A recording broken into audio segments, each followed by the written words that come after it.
Assalamualaikum warahmatullahi wabarakatuh.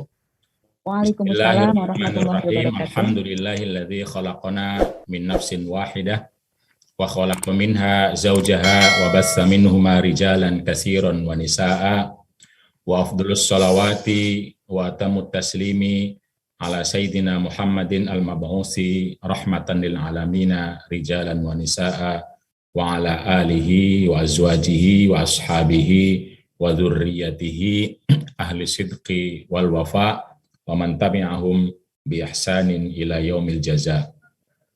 Allahumma antas salam wa minkas salam wa ilaika ya'udus salam fa hayyina rabbana bis salam wa adkhilnal jannata darus salam tabarakta rabbana wa ta'alaita ya dzal jalali wal ikram. Para Bunyai, Kiai, Mbak Nyai, Mas Yai, dan teman-teman sekalian seluruhnya jamaah Zumiyah atau jamaah Tadarus Subuh, buku Perempuan Bukan Sumber Fitnah. Di sini saya akan menjelaskan kerangka, lebih tepatnya ya, kerangka bagaimana memahami perdebatan ulama dalam kerangka Islam rahmatan lil alamin dan juga akhlakul karimah. Jadi saya tidak akan memperuncing perdebatannya karena itu bisa jadi sudah menjadi pilihan masing-masing, tetapi perdebatan itu misalnya tidak digunakan untuk lalu merendahkan perempuan, menganggap perempuan kotor dan lain sebagainya, karena perempuan head itu adalah ciptaan Allah, itu dari biologis yang itu ada dalam tubuh perempuan. Dan tentu saja yang diperlukan kalau kita menggunakan kerangka rahmatan lil alamin adalah bagaimana kita justru pandangan kita itu memberi anugerah, memberi rahmah, dan juga kita memiliki relasi yang akhlakul karimah kepada perempuan yang sedang mengalami menstruasi atau berikutnya yang mengandung dan seterusnya. Nah, itu penting sekali sehingga nanti ketika kita membahas perbedaan pandangan ulama itu tidak dikerucutkan, difokuskan pada halal haram yang akhirnya membuat kita justru merasa tidak menghargai, mendiskriminasi, merendahkan, dianggap kurang agama, kurang akal, padahal menstruasinya dari Allah Subhanahu wa taala. Atau bahasa Nabi katabahullahu ala banati Adam. Itu memang sudah diciptakan oleh Allah kepada seluruh perempuan. Jadi itu kira-kira kerangkanya. Tentu saja kerangka lain saya berharap ya para pemirsa nanti paham kenapa ada perbedaan ulama dan apa hadisnya, apa ayatnya.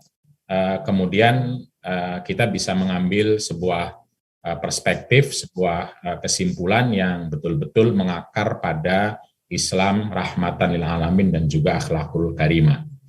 Izinkan saya biasa membuka whiteboard untuk memungkinkan kita bisa memahami lebih komprehensif ya. Nah, yang ditanyakan oleh Mia Faiza dan teman-teman itu, ini ada warna hijau, ini ada warna biru kira-kira ya. Atau warna apa lah nggak tahu. Nanti saya perbesar. Nah, yang warna biru ini adalah landasan para ulama yang kalau kita baca di kitab-kitab fikih perbandingan seperti fikih Wahbah Zuhaili, fikih Mausu'ah fikih Kuwaitiyah, itu akan terlihat sekali bahwa mayoritas ulama fikih yang kalau Buya itu membaginya ada fikih rasional, ada fikih menggemat, terus kenapa Zan? Ada fikih rasional yang digawangi oleh Imam Abu Hanifah misalnya, fikih moderat yang digawangi oleh Imam Syafi'i, sama fikih tradisional yang digawangi oleh Imam Hambali. Nah, ternyata semua berkumpul pada sisi kiri ini. Sisi kiri artinya mengatakan tidak boleh atau dilarang. Jadi semua ulama, bukan semua, mayoritas ulama berpendapat bahwa perempuan dilarang berada di dalam masjid. Jadi duduk manis di masjid itu ketika menstruasi tidak boleh. Tapi kalau untuk kebutuhan tertentu sebentar lewat itu sepakat boleh selama tidak mengotori. Jadi duduk di dalam misalnya untuk apa ya, untuk belajar, untuk tiduran, untuk ngobrol, untuk ikut mendengar musabakoh atau apalah itu, atau ikut bagi zakat gitu kan, misalnya ketika di Aceh saya dengar itu nggak boleh. Kalau duduk manis lama di situ itu nggak boleh, mayoritas ulama. Tetapi kalau hanya lewat atau mengambil sesuatu atau karena takut tertentu atau mau ketemu teman sebentar terus langsung keluar lagi, itu sepakat ulama boleh. Boleh dengan syarat tidak mengotori. Tidak mengotori.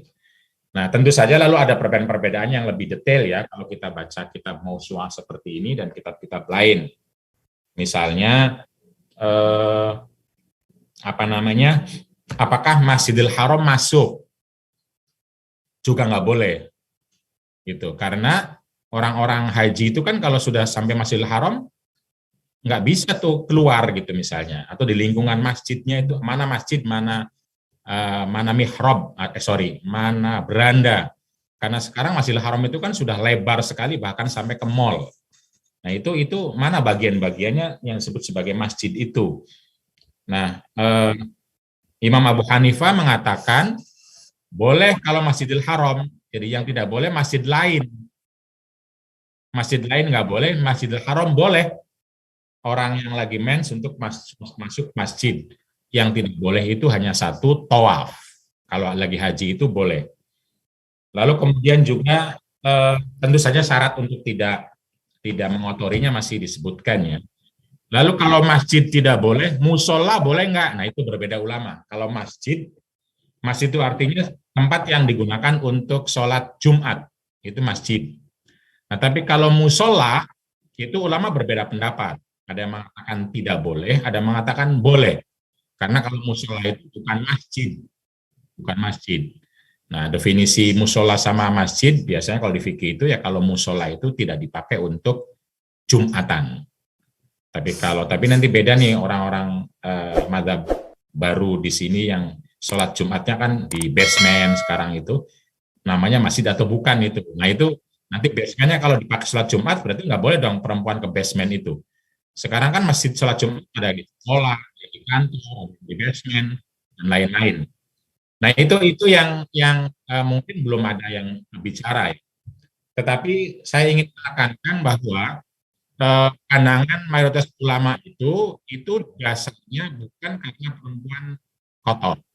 Kata Imam Ibnu Hajar Asqalani adalah al-aslu anna jasad al-haid laisa binajasin.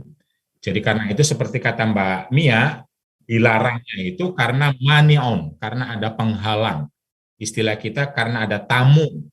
Jadi dia biarkan perempuan sibuk dengan tamunya, ngurusin tamunya, melayani tamunya, tidak ke masjid dulu, kira-kira begitu ya. Apa sih argumentasinya? Nah, ini argumentasinya. Hadisnya. Kalau tanya hadisnya ada enggak? Ada hadisnya. Nah, cuma hadis ini nanti oleh ulama lain yang tidak sependapat, yaitu Imam Ibnu Hazm, Imam Daud Al-Zahiri, dan Imam Al-Muzani. Imam Al-Muzani dari mazhab Syafi'i yang mengatakan perempuan menstruasi boleh masuk dan tinggal di masjid selama tidak mengotori. Bagaimana pemahaman mereka nanti saya jelaskan semua ya. Ulama yang tidak membolehkan yaitu mayoritas atau jumhur, itu dalil pertamanya adalah ini hadis Ibnu Majah yang mengatakan seperti biasa, saya tidak perlu bicara sanad lagi ya karena nanti panjang, bahwa Ibnu Majah itu adalah salah satu kolektor atau pengumpul hadis yang tentu saja meriwayatkan dari gurunya, terus dari Abul Khattab Al-Hujri, Al-Hajari, dan seterusnya sampai kepada Ummu Salamah. Itu mengatakan bahwa Nabi mengatakan bahwa hadzal masjid la yahillu li junubin wala haidin. Bahwa masjid itu atau masjid ini tidak halal bagi orang junub maupun orang haid. Nah, masjid ini itu kalau di riwayat lain itu Masjid Nabawi, ya. Kemudian di sana banyak sekali riwayat hadis ini yang nanti oleh ulama yang tidak setuju riwayat satu sama lain itu saling bertentangan. Di luar itu dianggap Al-Hajari ini oleh seluruh ulama hadis termasuk Ibnu Majahnya itu orang yang dhaif, lemah. Karena lemah maka kalau bagi yang tidak sepakat itu ini tidak bisa dijadikan dasar hadis ini. Karena itu beberapa ulama tidak memakai hadis ini. Tapi memakai hadis lain nanti saya sebutkan di atas itu. Karena riwayat lain mengatakan satu menggunakan hadza, inna hadzal masjid, kadang ada kata-kata innal masjid an-nabawi, ini terkait dengan Masjid Nabawi, dan ada kata-kata juga ini ada illanya di sini tuh, illa li wa aliyin wa azwaji, kira-kira begitu. Ada banyak tafsir lah bahwa masjid ini tidak halal bagi junub dan orang haid kecuali bagi saya, istri-istri saya, termasuk Ali bin Abi Thalib. Tapi ini juga semua riwayat itu kata ulama hadis adalah lemah. Karena lemah maka lalu ulama menggunakan hadis yang kedua yaitu Sahih Bukhari.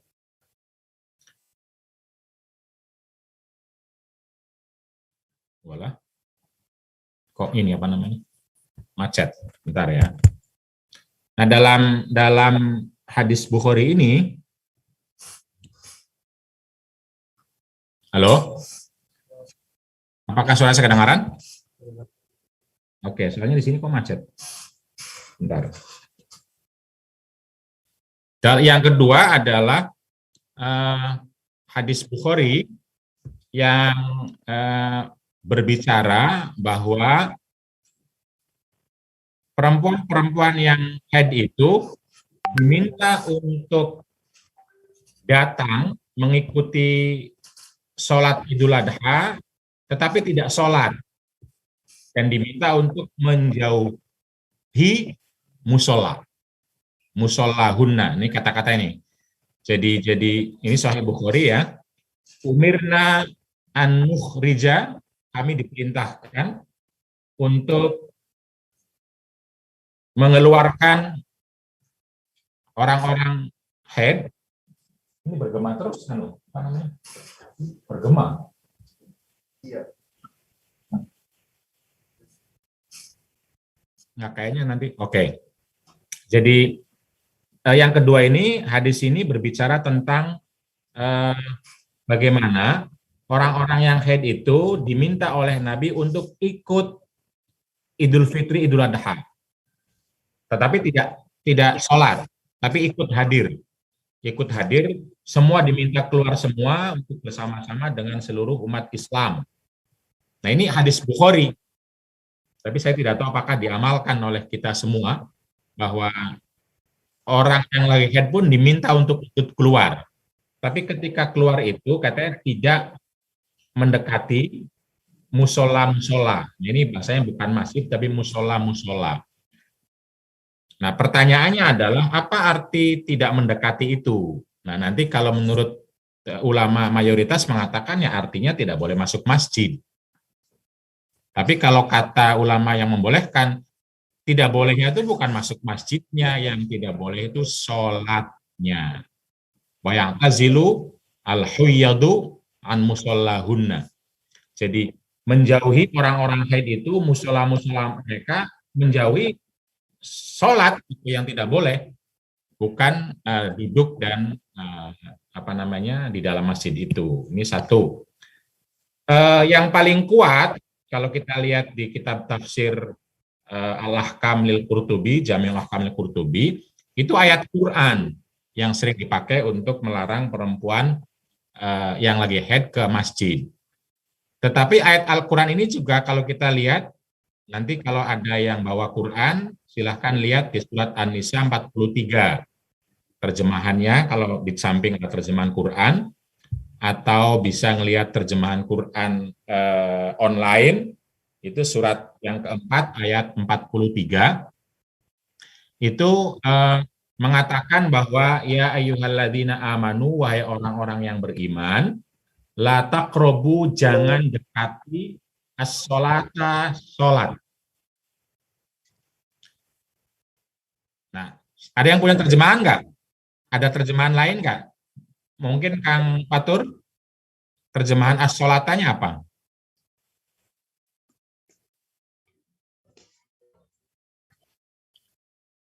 Wa antum sukaro, dan kamu dalam keadaan mabuk. Hatta ta'lamu, sehingga kamu sadar, tahu, mata kuluna, apa yang kamu ucapkan. Jadi lagi mabok itu nggak boleh sholat, sadar dulu baru sholat. Tentu ini ayat ini turun sebelum sebelum diharamkan gradual itu, haramkan khomer itu. Pada waktu itu para sahabat habis minum sholat, lalu ngancam-ngancam bacaannya. Turunlah ayat ini. La taqrabus sholata wa antum sukaro hatta ta'lamu ma taqulun. Wala junuban, dan juga tidak boleh mendekati sholat orang yang junub, illa abiri sabilin, kecuali hanya lewat saja, hatta taghtasilu, sehingga dia atau orang junub itu sudah mandi. Sudah mandi. Terjemahan as-sholatnya apa, Kang Fatur? Kalau di saya sholat, terjemahnya sholat juga ya? Oke. Ya. Kalau gitu, itu terjemahannya kelompok yang membolehkan nanti. Kalau kelompok yang mengharamkan, itu terjemahnya bukan sholat. Berarti Kemenak harusnya ikut pendapat yang membolehkan nanti. Kalau terjemahan orang ulama yang tidak membolehkan, mazhab Syafi'i, as-sholata itu artinya tempat sholat, yaitu masjid. Nah, cuma tempat sholatnya kok jadi masjid, padahal kan tempat sholat bisa masjid, bisa rumah, bisa yang lain. Janganlah dekati masjid ketika kamu lagi mabuk dan ketika kamu junub, kecuali mau lewat saja. Nah, Quran tidak bilang haid, tetapi junub ini dikiaskan, atau haid dikiaskan dengan junub. Disinilah metode kias itu berjalan, bahwa karena haid itu sama-sama hadas, dan kalau hadas itu orang tidak boleh masuk dan diam di masjid, maka orang haid juga tidak boleh masuk dan diam di masjid. Jadi metodologinya kias. Kenapa? Karena hadisnya yang pertama dhaif, nggak dipakai. Yang kedua tidak tegas, karena diajak ikut, tapi kok nggak boleh mendekati. Maksudnya apa? Nah, kalau kata ulama yang tidak boleh itu, maksudnya yang tidak boleh itu sholatnya, bukan diajak sama Nabi suruh ikut datang kok. Ikut datang ke masjid, ikut datang ke lapangan, tapi tidak boleh mendekati musolanya. Artinya tidak sholatnya, yang tidak boleh itu sholatnya, bukan masjidnya. Karena itu naik lagi ke yang pertama, yaitu ayat Al-Quran, tapi ayat Al-Quran juga ternyata pakai kias metodologinya, bukan, dan kias juga harus diartikan dulu, as-sholatanya di sini masjid, bukan sholat. Karena kalau artinya sholat, maka yang tidak boleh ya sholat, bukan tempatnya, masjid, gitu, bukan tempat. Nah, ini pakai kias. Nah, karena itu ulama yang sana, yang sebelah kanan itu mengatakan, ya kias ini nggak bisa dipakai, nggak bisa. Apalagi kata-kata sholatnya diartikan masjid. Dari mana kata sholat masjid yang tidak boleh bagi orang mabuk? Kan memang pada saat itu sholatnya, sehingga ngancam-ngancam. Begitupun orang junub tidak boleh untuk sholat, untuk sholat orang junub itu. Kecuali kalau dia illa abiri sabil, artinya di situ artinya apa abiri sabil kalau di situ, Kang Fatul? Illa abiri sabilin, kecuali apa?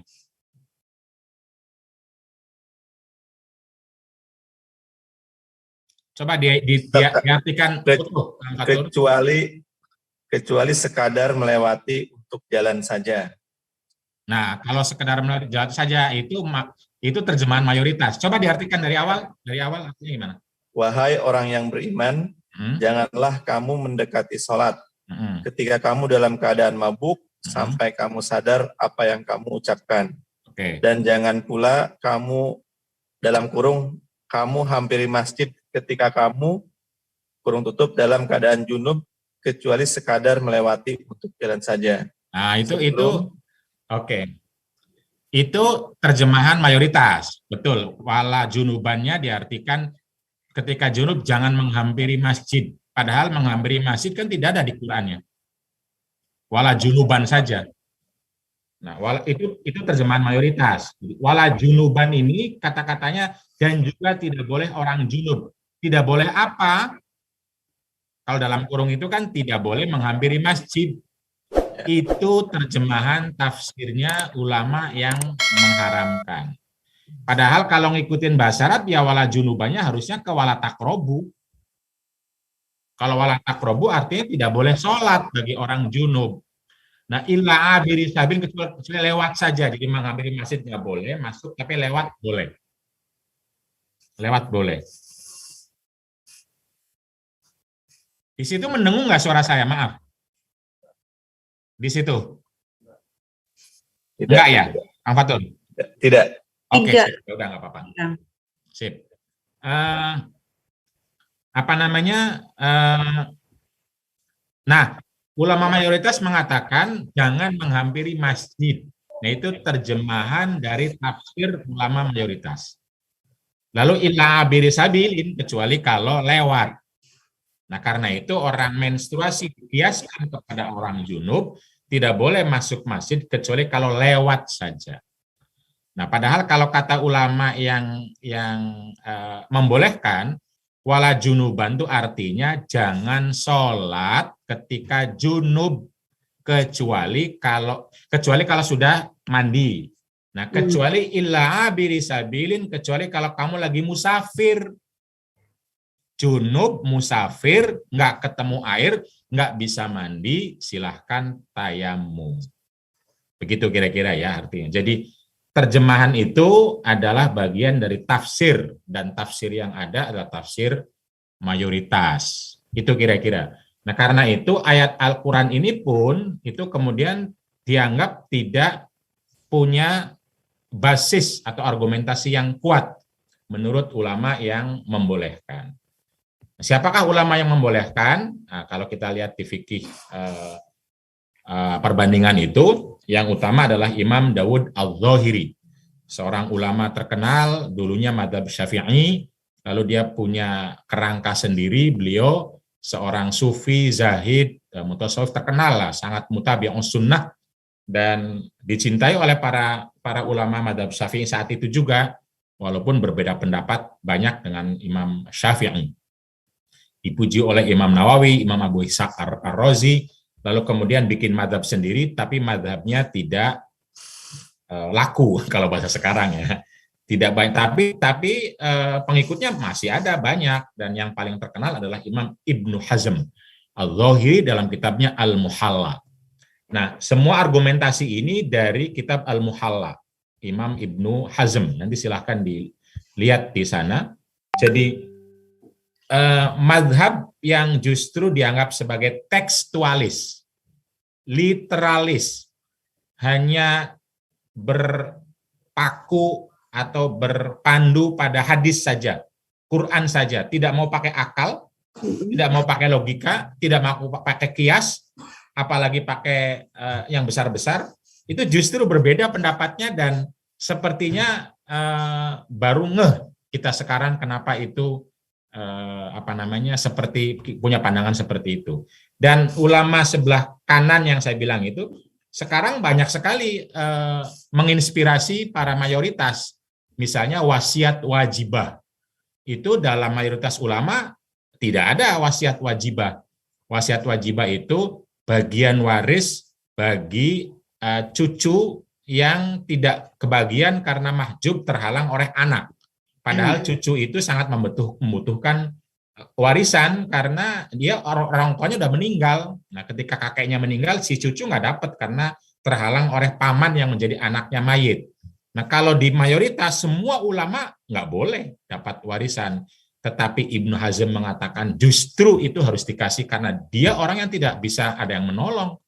Nah, itu wasiat wajibah sekarang ini dipakai oleh seluruh ulama, termasuk di KHI, termasuk di undang-undang keluarga di seluruh dunia Islam.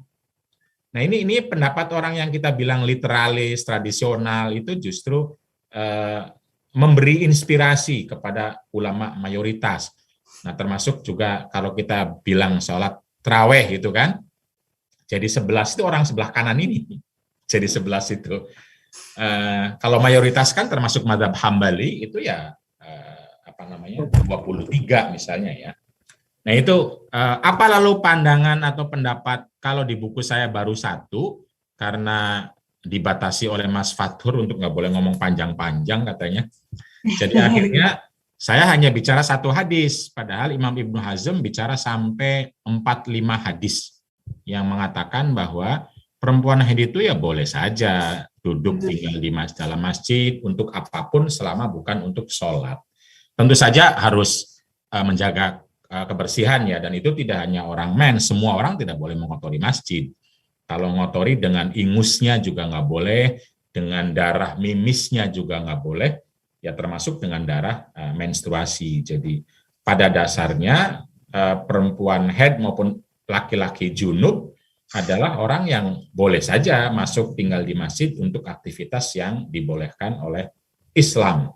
Nah, salah satunya hadis ini, Sahih Muslim, yang tadi sudah diceritakan oleh Mbak Mia, bahwa suatu saat Nabi itu meminta Aisyah untuk mengambilkan sesuatu minal masjidi, mengambilkan sesuatu dari masjid.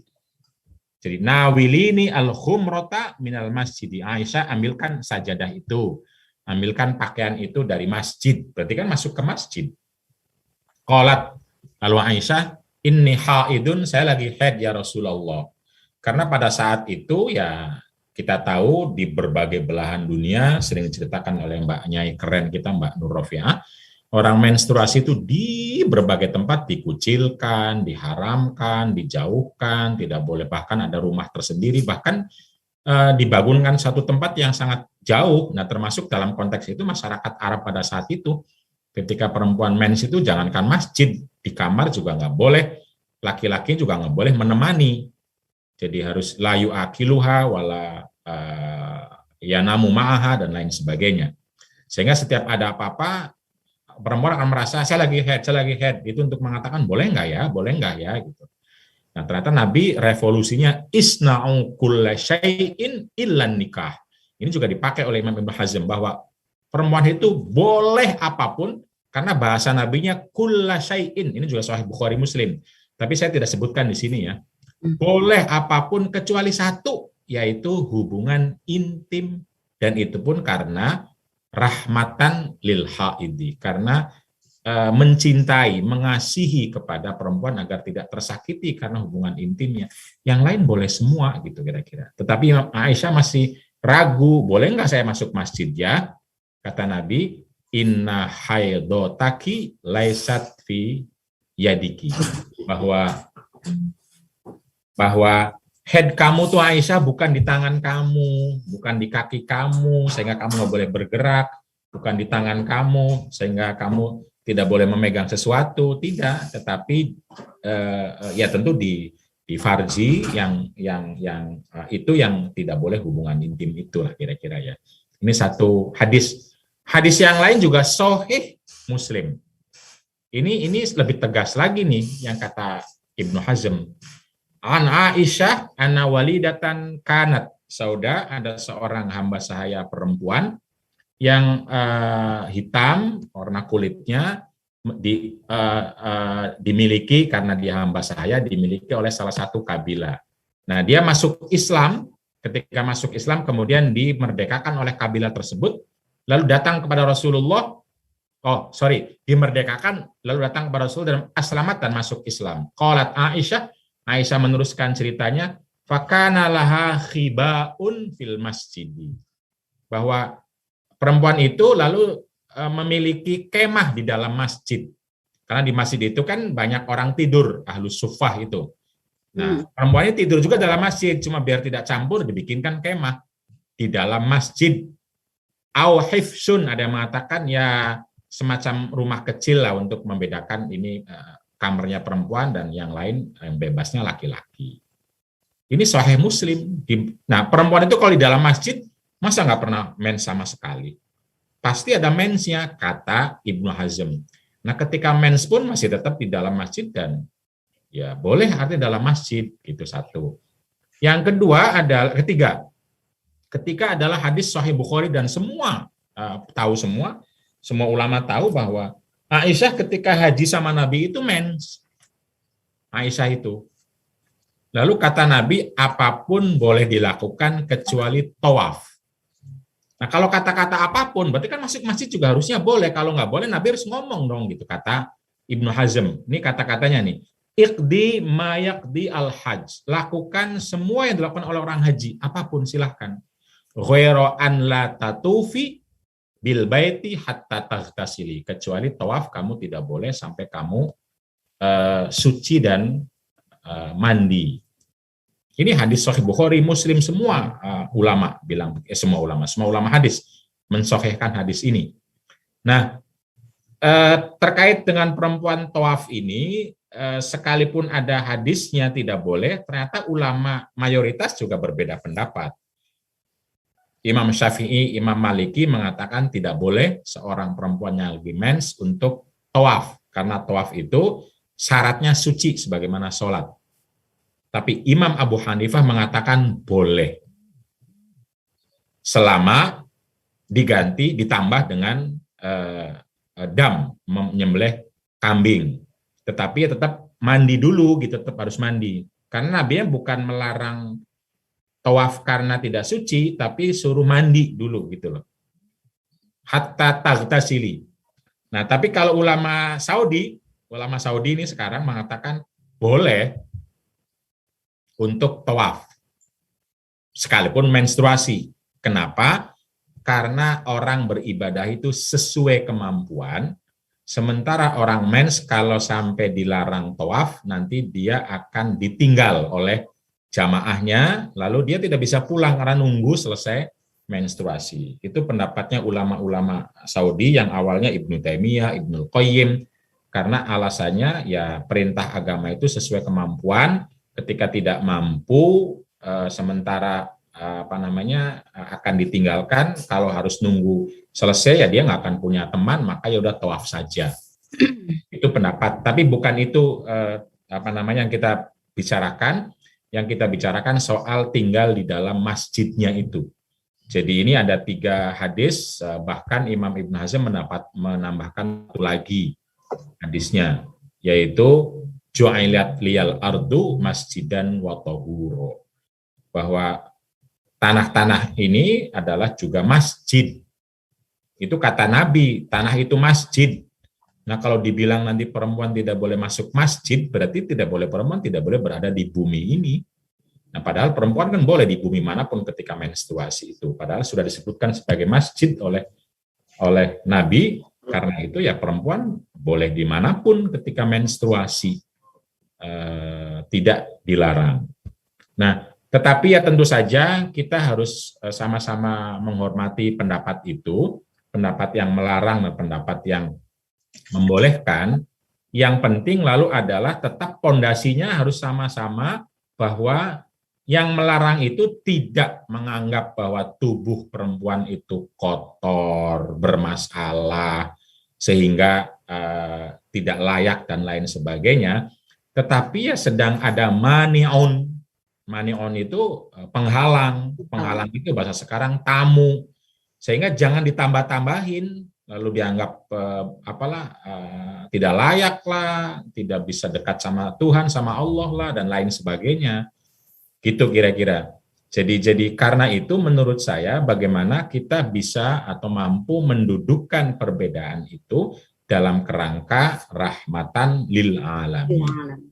Bagaimana rahmatan lil alamin itu? Ya ini, seperti yang sudah diawali oleh Mbak Mia itu, bahwa kita mengembangkan fikih yang awalnya tidak empati, tidak peduli, Atau justru banyak bicaranya itu apa yang boleh bagi laki-laki ya dengan perempuan yang lagi menstruasi? Kan terbalik kalau kata Mbak Nur.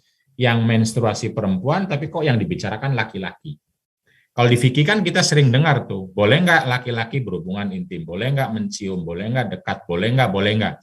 Apa yang diterima oleh laki-laki dari perempuan yang sedang haid. Nah ini harus dibalik menuju fikih yang empati, yang yang kemudian menjadi bagaimana kita mengembangkan fikih yang apa yang diterima oleh perempuan yang sedang haid dari laki-laki dan masyarakat. Jadi kita subjeknya coba dibikin bagaimana perempuan menjadi subjek dalam konteks haid ini. Nah kita perlu sekali tuh fikih seperti ini.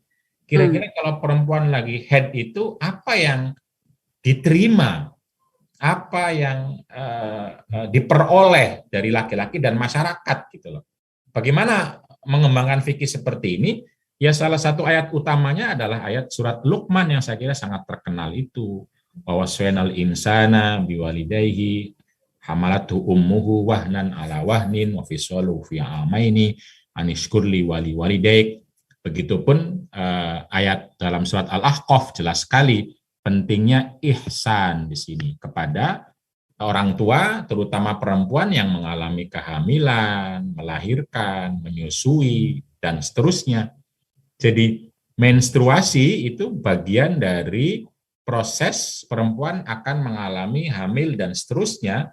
Karena itu yang harus dipikirkan adalah ketika perempuan lagi haid dan hamil dan seterusnya, itu apa yang harus diperoleh dengan teologi ihsan. Makanya saya sebut istilahnya fikih 4I. Nah ini M4I. Fikih yang memandang perempuan sebagai subjek utuh kemanusiaan, nanti penjelasannya lebih baik oleh Mbak Nyai Nurofia dalam ngaji KGI, bahwa perempuan itu akan mengalami menstruasi secara umum ya, tentu ada 1-2. Lalu ketika berhubungan intim punya potensi dibanding laki-laki untuk mengandung, laki-laki tidak sama sekali. Lalu ketika sudah mengandung tentu saja akan melahirkan dan menyusui. Nah, kondisi ini harus didasarkan pada fikih ihsan. 4I, M-nya 4, menstruasi, mengandung, melahirkan, menyusui. Perilaku kitanya terhadap perempuan yang mengalami itu adalah ihsan. Dari mana kata ihsan itu? Dari kata-kata dalam ayat Al-Quran ini. Wa waswainal insana biwalidayhi ihsana. Jadi teologi ihsan itu penting sekali. Qur'annya bilang hamalathu ummuhu kurhan wa wada'athu kurha wa hamluhu wa fisaluhu. Jadi ini situasi 4M ini adalah situasi yang wahnan ala wahnin, kurhan ala kurhin. Karena itu penting bagi kita, masyarakat, terutama laki-laki dan juga perempuan, untuk berpikir bagaimana memiliki fikih yang ihsan. Empati itu tadi, M4 dan I. I-nya ihsan. Nah ini juga didukung oleh perilaku-perilaku Nabi yang sangat ramah, baik, membantu, terutama pada saat perempuan lagi mengalami proses-proses reproduksi ini. Jadi kita tahu teologi kita, akhlak kita, rahmatan lil alamin kita itu banyak sekali yang berbicara perlu membantu orang yang lemah, yang lagi sakit. Jadi kalau menstruasi dianggap sebagai orang yang lagi mengalami kesakitan, maka itu adalah orang yang justru sedang dekat sama Allah. Kan ada hadis qudsinya yang mengatakan saya miskin, kamu tidak memberi, saya lapar, kamu tidak memberi makan, saya sakit, kamu tidak mengunjungi. Kok saya sakit, kata hambanya, kamu kan Tuhan, kamu kan Allah. Ya ada orang sakit, kamu tidak memberi perhatian. Nah, kalau perempuan menstruasi kita ungkapkan sebagai orang yang sedang mengalami sesuatu yang mungkin sakit, maka kewajiban orang lain adalah berempati, mengunjungi, memberikan energi, memberikan waktu yang leluasa, sehingga dia bisa mampu melewati kondisi itu dengan tetap sehat, dapat ilmu, dapat asupan, dan lain sebagainya, yang itu adalah fikih empati itu. Nah, salah satu karakter Nabi Muhammad SAW yang ini sering diungkapkan oleh para ulama-ulama, terutama ulama-ulama KUPI, Kongres Ulama Perempuan Indonesia, Bang Kiai Haji Hilmi Nur Aliafi, Mbak Badriah Fayumi, Buya Husein Muhammad. Ini ayat ini penting sekali bagi kita untuk memiliki fikih yang empati. Kenapa? Karena Nabi Muhammad itu dalam ayat ini disebutkan adalah orang yang azizun alaihi ma anittum. Laqad ja'akum, bahwa Rasul itu datang ke kamu. Sering mengunjungi, kalau sekarang istilah sering belusukan. Nabi yang datang, Nabi yang menjumpai, Nabi yang min anfusikum. Tentu kalau Rasul kita tidak bisa meneladani ya, karena Rasul itu ya cuma Nabi. Tetapi ulama mengartikan Rasulun di sini ya artinya kalau kita mau meneladani adalah orang yang punya ikatan dengan Allah, hubungan dengan Allah. Kita bisa punya ikatan, hubungan dengan Allah melalui doa, ibadah, zikir. Nah, karena itu penting bagi kita sebagai orang yang bilang cinta kepada Nabi Muhammad. Nah, sekarang di masa Maulid Nabi, mari kita bersolawat kepada Nabi. Allahumma sholli ala sayyidina Muhammad. Jadi, kalau kita mengikuti teladan Nabi, kata ayat ini, itu kata Bang, dalam tafsirnya, dalam Bang Hilmi misalnya, ya kita justru harus banyak bertemu dengan masyarakat, dan kita punya ikatan yang kuat dengan Allah Subhanahu wa Ta'ala melalui doa, zikir, dan ibadah tentu saja. Tapi Nabi juga min anfusikum merasa menjadi bagian dari masyarakat, tidak berbeda dalam makan, tidak berbeda dalam berpakaian, dan lain sebagainya. Tapi konteks kita yang paling penting adalah azizun alaihi ma anittum. Kita harus selalu merasa berat dengan problema hidup yang dialami oleh rakyat, kira-kira begitu. Jadi anitum itu yang dialami secara susah. Nah, Nabi itu merasakan azizun. Empati dari sini. Nah, karena itu fikih empati adalah fikih yang meneladani Nabi bahwa kita ketika ada orang sakit, ketika ada perempuan lagi menstruasi kesakitan, kita harus mendengar apa yang dialami, apa sakitnya ya, bagaimana cara agar tidak lagi sakit. Nah, itu fikih Nabi Muhammad, itu fikih empati, itu fikih surat Luqman, itu fikih surat Al-Ahqaf. Azizun alaihi ma anittum, bahwa Nabi merasa berat, merasa empati, merasa simpati dengan apa yang dialami secara berat oleh masyarakat, dalam konteks ini adalah perempuan. Lalu harisun alaikum, setelah merasakan ya ikut berupaya untuk menghilangkan keberatan tersebut. Gitu. Lalu bil mu'minina ra'ufun rahim, setelah itu punya sikap yang kasih sayang. Jadi empati, lalu simpati, lalu berbuat bagaimana ikut mengurangi, syukur-syukur menghilangkan dengan penuh kasih sayang. Itulah pribadi Nabi Muhammad SAW yang seharusnya menjadi karakter kita semua ketika kita berhadapan dengan situasi di mana orang akan mengalami kesakitan, kesusahan. Jadi kita jangan memproduksi, misalnya pada konteks perempuan yang menstruasi, hamil, pandangan-pandangan seakan-akan dari Islam malah justru memberatkan perempuan, malah justru menyusahkan perempuan, malah justru menjauhkan perempuan dari energi. Jadi hanya karena alasan misalnya tidak boleh perempuan masuk masjid, lalu di masjidnya kita bagi-bagi zakat, lalu perempuan nggak dapat zakat. Nah, itu haram. Pandangan itu tidak boleh dipakai. Kalau Anda membagi zakat di dalam masjid, maka Anda harus memakai pandangan Ibnu Hazm yang membolehkan perempuan masuk masjid. Tetapi kalau Anda pengen tidak masuk masjid, ya jangan baginya di masjid. Baginya di luar, atau tetap dibagikan walaupun tidak masuk masjid. Anda bikin pengajiannya di masjid, tetapi perempuan tidak boleh masuk masjid. Itu namanya mendiskriminasi. Kalau Anda bikin pengajian di masjid, maka harusnya dibolehkan. Tapi kalau pengen Anda berpandangan tidak boleh perempuan haid masuk masjid, ya bikin pengajiannya, bikin musabakohnya, bikin pengumumannya, bikin rapatnya, jangan di masjid. Misalnya gitu. Itu namanya fikih empati. Itu namanya kita paham situasi, jangan kekeh sama pandangan, tapi justru mendiskriminasi perempuan ketika perempuan harus memperoleh ilmu, yang itu ilmu hak semua orang, harus memperoleh ekonomi, zakat misalnya, atau keputusan rapat misalnya, atau apapun pengetahuan.